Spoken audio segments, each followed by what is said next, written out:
Hello दोस्तों, एक बार फिर से स्वागत है आपका हमारी चैनल में। दोस्तों, आज मैं आपके सामने एक ऐसी सत्य घटना लेकर आया हूं जिसे सुनकर हमें कुछ सीखने को भी मिलेगा। दोस्तों, बिना वक्त गवाए दोस्तों शुरू करता हूं। एक वक्त था दोस्तों जब हमारे हिंदुस्तान में राजा रॉयल फैमिलीज हुआ करती थी और अलग अलग जो प्रांत है उसमें अलग अलग राजा हुकूमत किया करते थे। ऐसा ही एक प्रांत है हमारा भावनगर, गुजरात, इंडिया में। ठीक है, तो वहाँ के राजा हुआ कर, उसको भावनगर को गोहिलवाड़ कहते हैं। और वहाँ के जो राजा है उनको प्यार से लोग भावनगर महाराज कहते हैं आज भी। तो एक वक्त था जब भावनगर महाराज अपने सैन्य काफले के साथ गोहिलवाड़ की कष्ट करने के लिए निकलते हैं। रास्ते में देखते हैं दोस्तों कि एक बच्चा गुजरात में उनको हबसी सिद्दी कहते हैं, जो अफ्रीकन मूल से है। वो एक बच्चा, छोटा सा बच्चा भेड़ बकरियां चरा रहा था।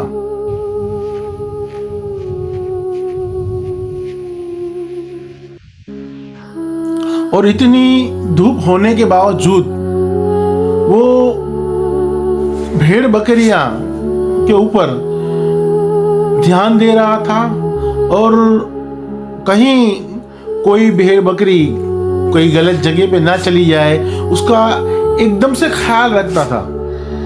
ये सारी चीजें भावनगर महाराज जो है वो अपना खेमा डाला हुआ था, वहां से देख रहे थे।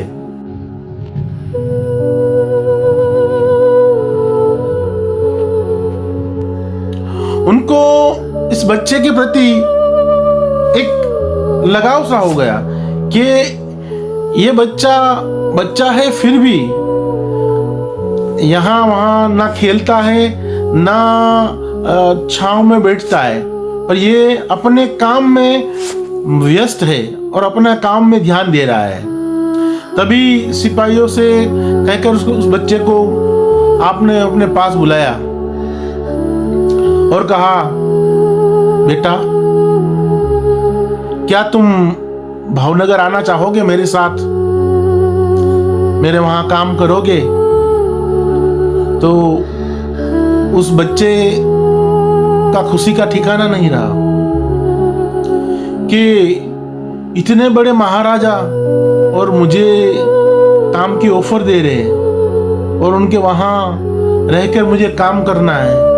तो बच्चे ने हाथ जोड़कर कहा कि महाराज, ये तो मेरी खुशकिस्मती होगी कि मैं आपके वहां रहकर आपकी सेवा कर सकूं, पर इससे पहले मुझे जो भेड़ बकरियां हैं वो अभी जो मैं जिनके वहां काम करता हूं उनको मुझे देनी होगी, उनको सौंपनी होगी। भावनगर महाराज ने इजाजत दी और वो भेड़ बकरियां सौंप कर आए और भावनगर महाराज के साथ भावनगर चले गए। उनका नाम था मुबारक सिद्दी। वक्त बीतता गया दोस्तों, धीरे धीरे वो जवान हुए और भावनगर महाराज के वहां ईमानदारी से काम करते रहे। भावनगर महाराज उनको तहे दिल से रखते थे और उनकी ईमानदारी के लिए उनको इतना भरोसा था कि एक वक्त आता है कि जो अपने खजाने की कीमती पेश खजाने की तिजोरी की चाबियां थी, वो मुबारक को बुलाया और कहा कि बेटा, ये खजाने की जिम्मेवारी आज से तुम्हारी है। दोस्तों, मुबारक जब नीलमबाग पैलेस में हाजिरी देते और वहां आकर अपना पहरा देते, अपनी जिम्मेवारी निभाते, तब परिंदा भी पर नहीं मार सकता था। उसी वजह से भावनगर महाराज ने उनको इतनी बड़ी जिम्मेदारी दी। वक्त बीतता गया दोस्तों। एक दिन महारानी ने महाराज से कहा कि महाराज, मुझे वो हीरा मोती जड़ित जो हार है वो मुझे पहनना है। महाराज ने मुबारक को बुलाए और कहा कि मुबारक, महारानी को वो उनका जो, मैं इन शॉर्ट कहूंगा कि तब 9 लाख हार, वो महारानी को आप दीजिए। मुबारक ने तिजोरी से हार निकालकर महारानी को दिया और महारानी ने पहना। और महारानी जी जो है वो लाइब्रेरी में पुस्तक पढ़ रही थी और वो नेकलेस निकालकर उन्होंने बख्याली में उसी पुस्तक में वो हार रख दिया और भूल गई।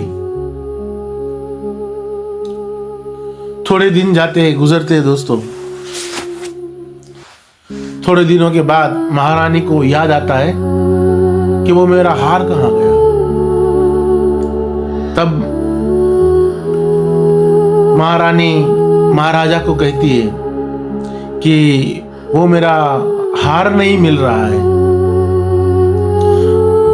तब जाकर महाराजा है वो मुबारक को तलब करते हैं, मुबारक को बुलाते हैं और कहते हैं, बेटा, महारानी का वो जो हार था वो मिल नहीं रहा है, वो कहीं खो गया है।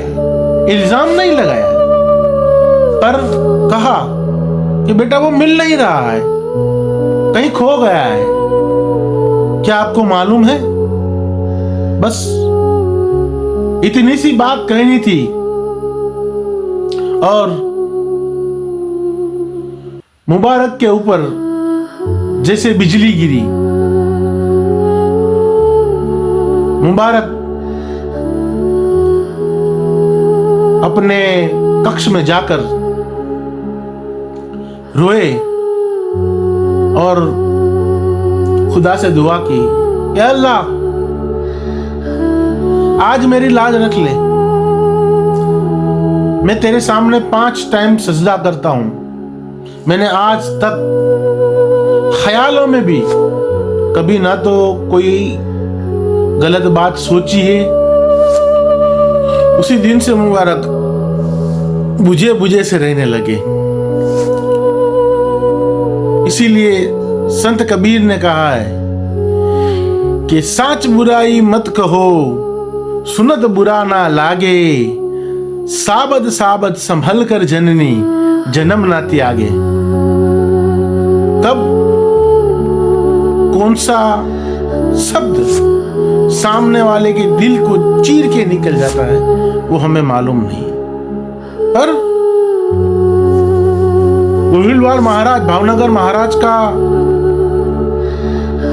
कुछ कहना ऐसा नहीं था कि मुबारक ने ये जो हार है वो चोरी किया या उन्होंने रख दिया या कुछ किया है, पर महारानी के हाथों से वो मिस पैलेस हुआ था।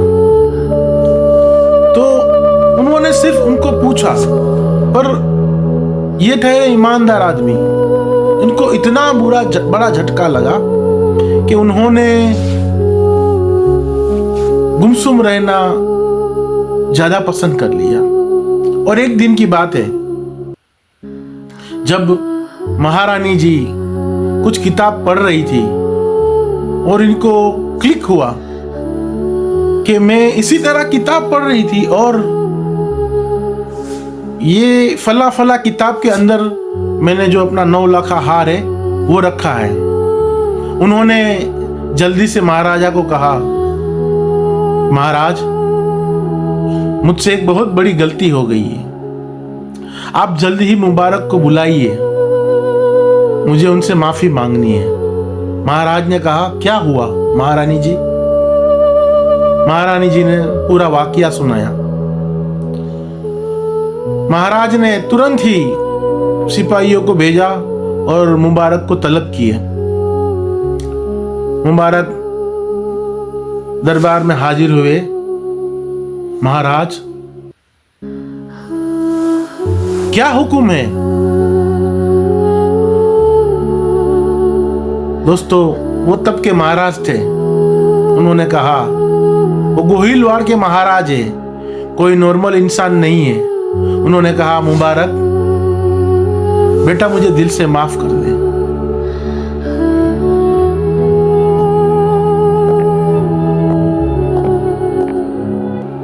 मुबारक की आंखों में आंसू आ गए। महाराज, ये आप क्या कह रहे हैं? मैं आपका दासा हूं, मैं आपका गुलाम हूं। ये आप क्या कह रहे हैं? आपको ये चीज शोभा नहीं दे रही है। महाराज ने फिर पूरा वाकया सुनाया कि मुबारक बेटा, वो हार जो है वो किताब में महारानी जी ने गलती से रख दिया था, तो वो मिल गया है। अभी तुझे टेंशन लेने की जरूरत नहीं है। मुबारक की आंखों में खुशी के आंसू आ गए और हाथ जोड़ के विनती की, महाराज अगर हार मिल ही गया है तो ये चाबी आप रखो तिजोरी की और इस जिम्मेवारी, इस बोझ से मुझे आजाद करो। महाराज ने कहा, क्यों? कहा, महाराज अब मैं इस बोझ के तले नहीं रह सकता। मैं ये चाबियां लेकर जिंदा नहीं रह सकता। महाराज ने कहा, मुबारक चाहे कुछ भी छोड़ना पड़े तो मैं खुशी खुशी छोड़ सकता हूं, पर मुबारक को नहीं छोड़ सकता। दोस्तों, मुबारक की आंखों में आंसू आ गए। फिर उन्होंने ताउम्र गोहिलवाड़ महाराज के वहां काम किया। एक दिन की बात है, सुबह जब कचेरी भरी तो महाराज के दरबार ने आकर महाराज से कहा, महाराज मुबारक अब इस दुनिया में नहीं रहे। जैसे बात सुनी, महाराज के ऊपर जैसे बिजली गिर पड़ी। महाराज अपने तख्त से खड़े हो गए कि क्या बात कर रहे हो? कहा, हाँ महाराज, कल रात को ही मुबारक का इंतकाल हुआ है।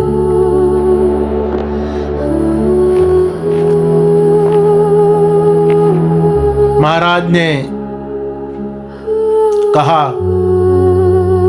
कि जाओ और कहो कि जैसे ही मैयत को निकाली जाए तब मुझे इत्तिला करे, मुझे इन्फॉर्म करे। मैं भी मुबारक की जो अंतिम यात्रा है उसमें शामिल होना चाहता हूं।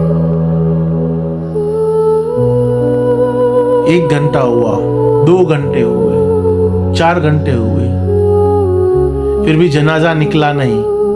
महाराज बेचैन है। दरबारियों से कहा कि जाओ चेक करो, अभी तक मुबारक का जनाजा क्यों नहीं निकला। दरबान जाते आकर महाराज को बताया, महाराज मुबारक का जनाजा कैसे निकलेगा, क्योंकि उस गरीब के पास, उस गरीब को उड़ाने के लिए कफन नहीं। तब महाराज के पैरों तले से जमीन खिसक गई कि मेरा मुबारक, मेरे मुबारक के लिए कफन नहीं है। दरबार को हुक्म किया, जाओ आला से आला जनाजा, आला से आला कफन, जो भी एक राजवी सम्मान के साथ मुबारक के जनाजे को तैयार करो। हुक्म का पालन होता है और मुबारक का जनाजा तैयार होता है। महाराज खुद नंगे पांव मुबारक के घर आते हैं और देखते हैं तो कोने में दो छोटे छोटे बच्चे रो रहे हैं, वो मुबारक के थे। महाराज ने मुस्लिम के समाज के जो थे उनसे कहा कि कब्रिस्तान तक जो भी इस्लामिक रीति रिवाज है उसके मुताबिक 3 कंधे तुम बदलते रहो। मैं मुबारक को कब्रिस्तान तक कंधा देना चाहता हूं और नंगे पांव भावनगर महाराज जो है वो 3 किलोमीटर तक मुबारक के जनाजे को कांधा देते हैं और अपने बेटे की तरह मुबारक को आखिरी विदाई देते हैं और उनको सुपुर्द खाक करते हैं, आखिरी अलविदा कहते हैं। और भावनगर महाराजा ने मुबारक के परिवार की जिम्मेदारी संभाली और उनके बच्चों को पढ़ाया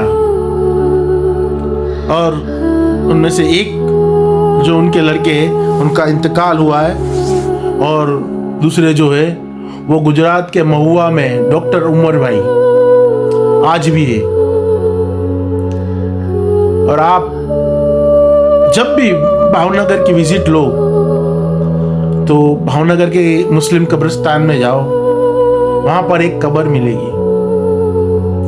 उस कब्र के ऊपर इंग्लिश में एक वर्ड्स लिखा हुआ है, द लॉक ऑफ नीलमबाग। ये नीलमबाग का ताला है। जब तक मुबारक नीलमबाग में होते थे तब तक किसी की ताकत नहीं होती थी कि वहां परिंदा भी पर मार सके। तो दोस्तों, आज थी हमारी ये आज की सत्य घटना।